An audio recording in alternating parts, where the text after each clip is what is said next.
Everyone, welcome to grow your saffron farm Ludhiana Punjab. आज हम इस वीडियो के अंदर देखेंगे कि किसी ने इंडोर सैफरन फार्म लगाना है तो उसको क्या क्या चीज़ों की रिक्वायरमेंट रहती है, क्या इंफ्रास्ट्रक्चर लगता है इसके अंदर और क्या इन्वेस्टमेंट लगती है। मेरा नाम शंकर नरूल है और ये हमारा इंडोर सैफरन फार्म है। ये फार्म मैं और मेरी बहन मिलकर मैनेज करते हैं। तो आइए चलिए देखते हैं कि अंदर क्या क्या चीज़ों की रिक्वायरमेंट रहती है।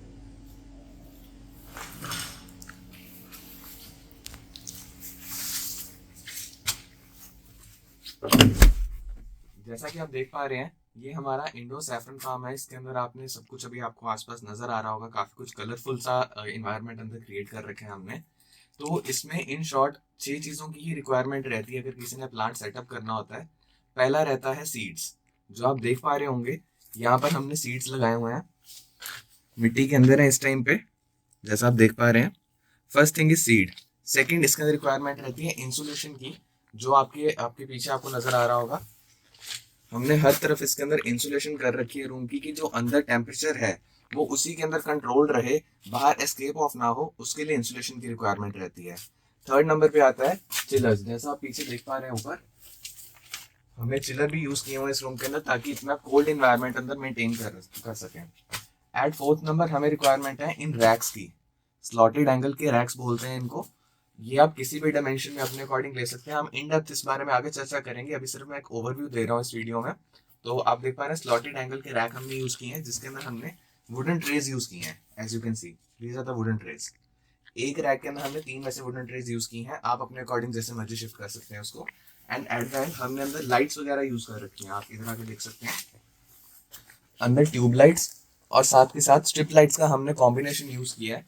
तो आइए हम आगे बढ़ते हैं और तो अब हम डिस्कस करेंगे कि मिनिमम अपने को कितना रूम या लैंड साइज रिक्वायर्ड होता है, क्योंकि काफी लोगों को सबसे ज्यादा बड़ा डाउट यही रहता है कि हमारे पास बहुत छोटी जगह है या हम कितने से शुरू कर सकते हैं। मैं आपको पहले बता दूं, जो हमारा एरिया इस टाइम पे जो आपको नजर आ रहा है वो 630 स्क्वायर फीट का है। 14 फीट इसकी ब्रेथ है, 45 फीट इसकी लेंथ है। जैसे जैसे हम आगे चलते जा रहे हैं आपको नजर आ रहा होगा कि काफी लंबा एरिया है हमारा। लेकिन मेरी सबको ये सलाह रहेगी कि अगर किसी के पास छोटा एरिया भी है, मतलब अगर उसके पास एक 10 बाय 10 का भी कमरा है, वो उससे भी शुरू कर सकता है। आप जैसा देख पा रहे हैं, हमने यहाँ पर जितने भी ट्रेज और सीड्स यूज की हैं, इनसे हम इस साल हार्वेस्ट ले चुके हैं। यहाँ पर जितने भी सीड्स इसमें इस टाइम पे प्लांटेड है, जिसमें से आपको ग्रीन लीव्स नजर आ रहे हैं, लास्ट ईयर 2024 के अंदर हमने इनसे फ्लावर ले लिया था। एंड उसमें से केसर निकला है, जो हम इस साल तक सेल कर चुके हैं। आप लोगों में से काफी लोगों का एक डाउट होगा कि हमने यहाँ पर वुडन ट्रेस का इस्तेमाल क्यों किया और प्लास्टिक की ट्रेस का यूज क्यों नहीं किया। क्योंकि प्लास्टिक की ट्रेस यूजुअली चीपर होती है वुडन ट्रेस से। इसके दो मेन कारण है। पहला कारण ये है कि वुडन जो मटेरियल है, जो वुड अपने आप में एक मटेरियल है, वो नेचुरल रिसोर्स होता है। On the very same hand जो प्लास्टिक है, प्लास्टिक का जो कंपाउंड रहता है वो केमिकली ट्रीटेड रहता है। अल्टीमेटली लॉन्ग टर्म में देखा जाए तो वो अपने जितना भी सैफरन हम इस रूम में उगाएंगे, उसकी क्वालिटी को हैम्पर करेगा, उसकी क्वालिटी डिग्रेड कर देगा। दूसरा जो कारण है वो ये है, जो वुडन ट्रे है, वुड सिंस नेचुरल रिसोर्स है, ये अपने आप में मॉइस्चर रिटेन कर लेती है और इस रूम के अंदर अपने को मॉइस्चर की काफी ज्यादा रिक्वायरमेंट रहती है। प्लास्टिक वो काम नहीं करेगा अपने लिए, तो हम पर्सनली किसी को रिकमेंड नहीं करते कि वो प्लास्टिक की ट्रेस के अंदर ही काम करें। आगे हम बढ़ते हैं, थोड़ा मैं आपको डायमेंशन का अंदाजा दे देता हूँ जो हमने यहाँ पर यूज किया है अपने रैक की। जो ये रैक है स्लॉटेड एंगल का, अराउंड 8.5 फीट इसकी हाइट है एंड 4 फीट इसकी ब्रेथ है। ठीक है जी। इसके अंदर हमने 3 ट्रेज यूज किए हैं, जिसके अंदर जो सीड हमने लगाया था, जैसा मैंने पहले बताया कि लास्ट ईयर हम इससे हार्वेस्ट ले चुके हैं। तो आइए हम देखते हैं कि सीड इस टाइम किस कंडीशन में है।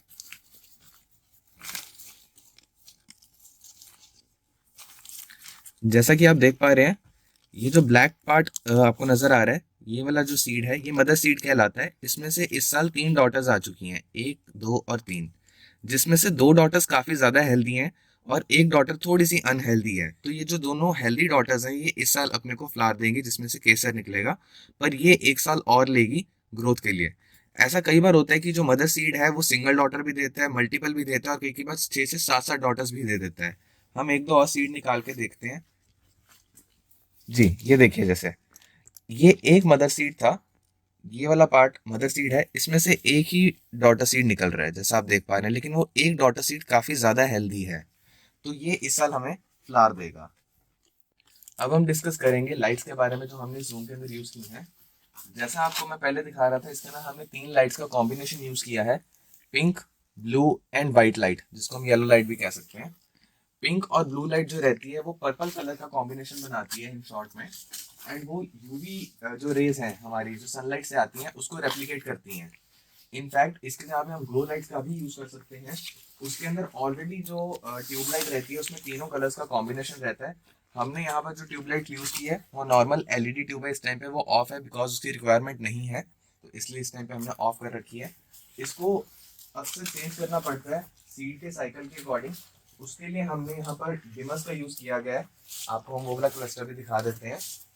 जैसा आप देख पा रहे हो यहाँ पर हमने डिमर्स यूज किए गए हैं इनको डिम करने के लिए। आप ध्यान से देखिएगा, ये वाली पिंक लाइट ये धीरे धीरे डिम करती जा रही है एंड एक टाइम पे आके बंद हो चुकी है। Depending upon the stage of the seed हमने इसको डिफ्यूज भी करना होता है लाइट को एंड इंक्रीज भी करना होता है। कुछ लोग अपने फार्म के अंदर ग्रो लाइट्स का भी यूज करते हैं। मैं आपको दिखाता हूँ ग्रो लाइट्स दिखने में कैसी रहती है। जिस तरीके की ट्यूबलाइट आपको नजर में आ रही है वो भी इसी तरीके की दिखती है, बस उसमें फर्क ये रहता है जो पहला पोर्शन है वो पिंक लाइट का होता है, सेंटर वाला पोर्शन व्हाइट लाइट का होता है एंड लास्ट वाला पोर्शन ब्लू लाइट का होता है।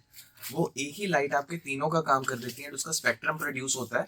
यूजुअली जो यूवी रेज अपनी आती हैं सनलाइट से, जैसा हम देखते हैं उसके अंदर सबसे वाइब्रेंट कलर होता है, वॉयलेट कलर होता है, तो वो भी वॉयलेट कलर प्रोड्यूस करती है जो इसकी ग्रोथ के लिए बहुत ज्यादा जरूरी है। हम अपने इंडोर फार्म के अंदर पॉजिटिविटी मेंटेन करने के लिए और अपनी प्रोडक्टिविटी इंक्रीज करने के लिए साउंड थेरेपी का यूज करते हैं।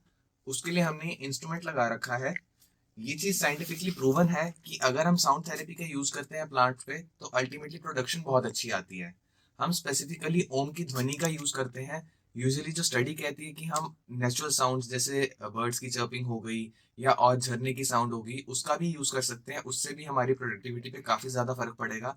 इनफैक्ट ये फर्क हमने देखा भी है, जब हमने ये ओम की ध्वनि का यूज किया तो हमारी अल्टीमेटली प्रोडक्शन काफी अच्छी हुई लास्ट ईयर। अब हम आते हैं हमारे इंसुलेशन के पार्ट में। जैसा आप देख पा रहे हैं हमने अपने रूम के अंदर थर्माकोल के इंसुलेशन का यूज किया है। ये थर्माकोल की शीट्स हैं जो यूजुअल शीट से ज़्यादा डेंस रहती हैं, पर हम ये चीज़ किसी को रिकमेंड नहीं करते हैं कि वो थर्माकोल का यूज़ करें।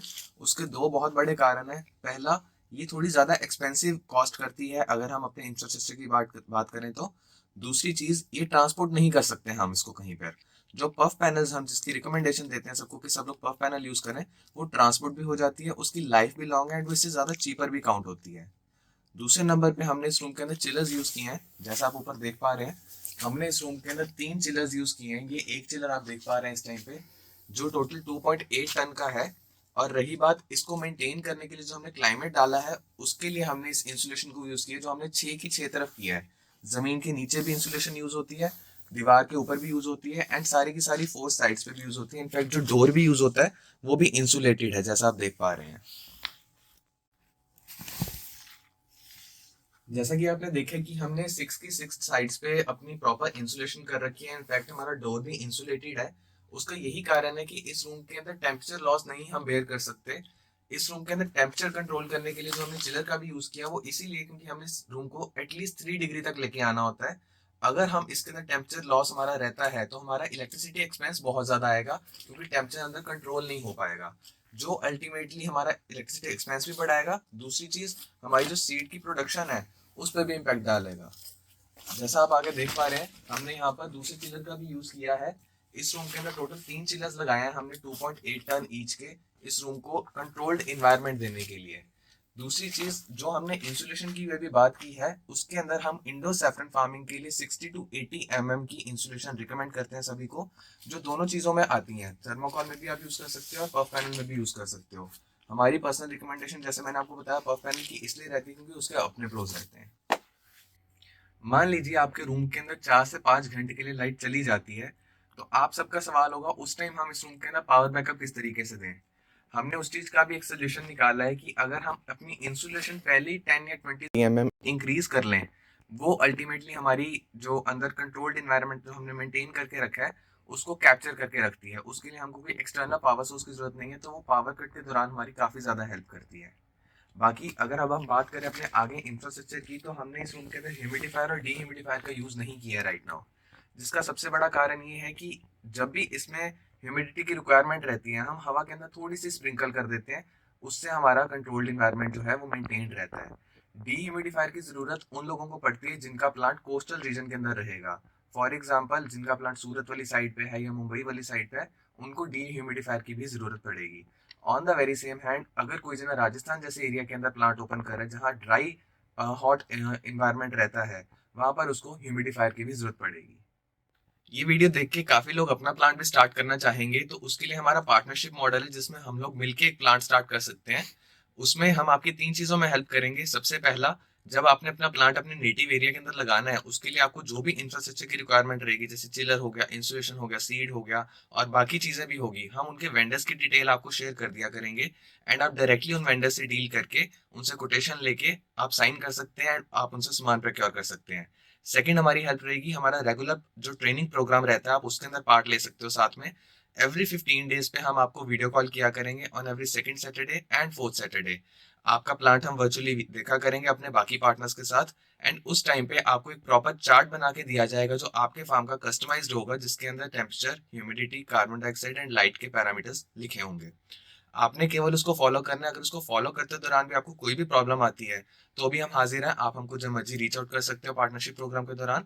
थर्डली, जब आपको सैफरन उग जाएगा उस टाइम पे उसको कैसे कल्टीवेट करना है, किस तरीके से उसका प्रैक्टिकल प्रोसीजर रहेगा, उसके आपको video lectures via Google drive दे दिए जाएंगे हमारे अपने फार्म के, जिसके अंदर आपको प्रैक्टिकली दिख जाएगा कि अगर हमें सॉइल का कॉम्पोजिशन बनाना है वो किस तरीके से बनेगा, सैफरन हार्वेस्ट करना है, उसको ड्राई करना है, उसका क्या कंप्लीट प्रैक्टिकल प्रोसीजर रहेगा, वो आप अपने अकॉर्डिंग देख के उसको फॉलो अप कर सकते हैं। उसमें भी कोई परेशानी आती है then also you can reach out to अस।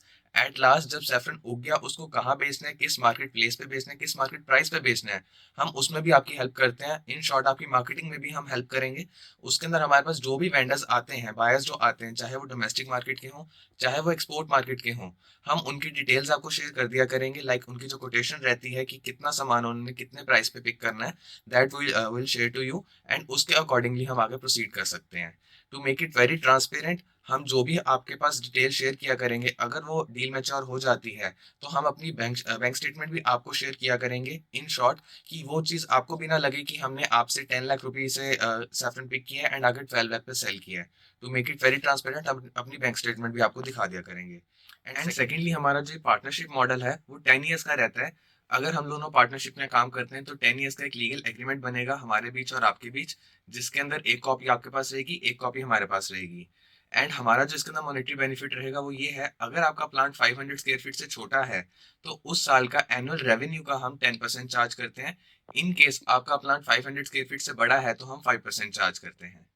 अगर कोई पर्सन 10 ईयर्स का क्लॉज ब्रेक करता है तो at the time of signing the contract हम उनसे 20,000 रुपीज का एक सिक्योरिटी डिपॉजिट लेते हैं, वो रिफंडेबल नहीं होता।